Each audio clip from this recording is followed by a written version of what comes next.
Hello and welcome back to the Skull Survivor Vidcast Devlog. Yeah.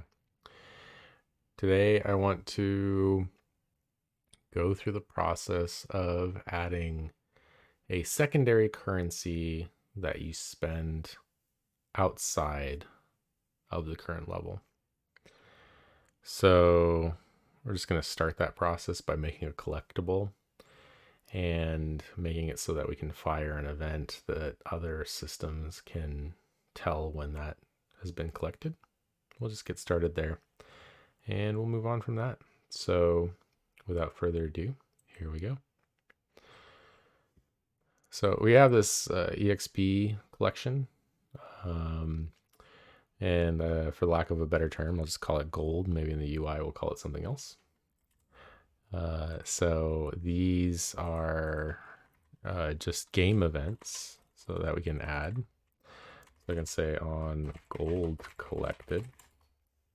And this gives us a pretty easy way of making a game event. If you wanted to see what this looks like, I think Jason Wyman had told me about this pattern and kind of kept going from there. So that's that game event script. So you can kind of see that here. What it does, I modified it so that you could use listeners as well as events, Unity events. But what's really cool about this is you call raise, pass in the sender, and it goes through all the listeners and all of the actions and then fires for them. So it's a observer pattern, but it allows for messaging all through scriptable objects. Really cool script. So I think what we're going to do next is kind of expand on that idea and maybe write some unit tests around it. I haven't looked too deeply into this before starting the video, so we'll see how far we get. I know that we have the gems that get dropped by the enemies. So if we go into one of our enemies here and look down here, we have these EXP pickups. And they pretty much, we kind of want to just duplicate them. Maybe make a unit test around them because it's not something that we've done before. And we're probably going to do something fairly similar to this EXP pickup. And I'm almost wondering if we need to change any code at all. Maybe we don't even write any new code.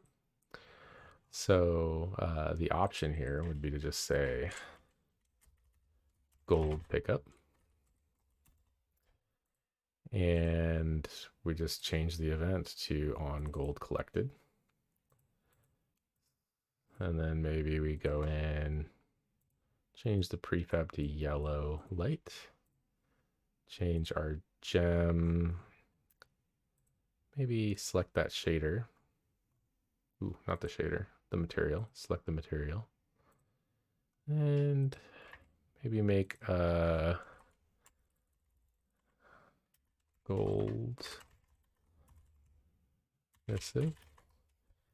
And we can use this new shader on our gem here, gold emissive. There we go. And gold emissive can just shine yellow. And now we got this nice little thing. Maybe we want to just turn it upside down though. And make the position like -1. Oops, 1.5. Yeah, so then it's quite unfortunate. Hopefully should have made these prefab variants, and maybe I'll do a refactoring video to make all the enemies prefab variants. But I mean, really, we can just copy the component, paste it as new. We can do like a point. So 0.02, maybe like 2% of the time we drop gold instead. We swap that to gold pickup, copy component, and yeah, maybe just go through each of these guys. Ooh. Serialization debugger blew up on me. Oh, that's the debug serialization. Paste component is new. Looking good. Paste component has new. And just go through all the characters here. Paste component is new. Our zombie king, I could probably leave him to 1 on the probability. Our skeleton swordsman, grunt, mage, archer. Paste component is new. They all have this same component. Bam. Our king, we can paste. Wow, that button's kind of annoying. Paste component is new. Make it 100% of the time.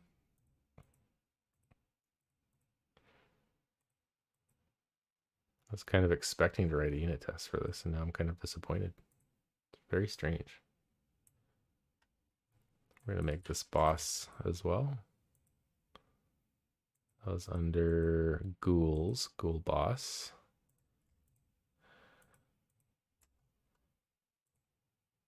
Man, it's wild. Paste component is new. We got enemy weapon. Yeah, and it'd be nice to have unit tests around these guys. And what we could do, if they were a prefab variant of each other, is that we could just test the prefab base. So it's an interesting musing for sure. Blood effects. All right, so we got the skeleton guys popping up.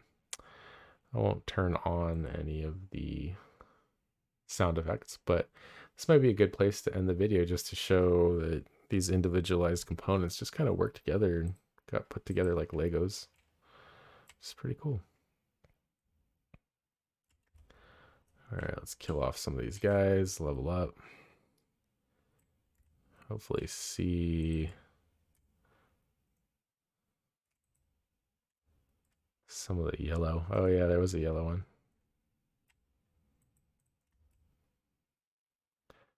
Be nice if they spawned at a distance from each other or kind of flopped somewhere else.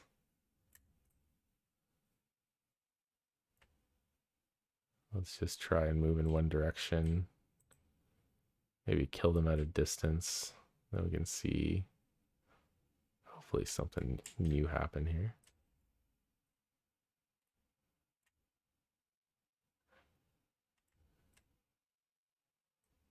%2 might be too low.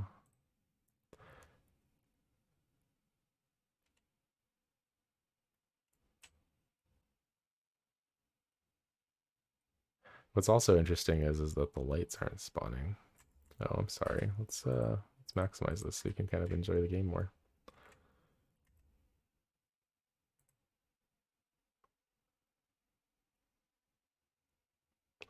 I'm definitely going to make the weapon smaller because, and then maybe allow you to buy upgrades to grow your weapon. Because right now I'm kind of clearing the whole screen. It's not that fun. Okay, so there's one on the right there. They kind of spawned on top of each other. They look like a little sandwich, but it does look a little bit special. And not using a lot of particle effects here because of the paint around that. So I think that's it. We kind of reconfigured a number of events and added them in. And maybe next time we'll modify the system a bit. So thank you very much, everybody. Talk to y'all later.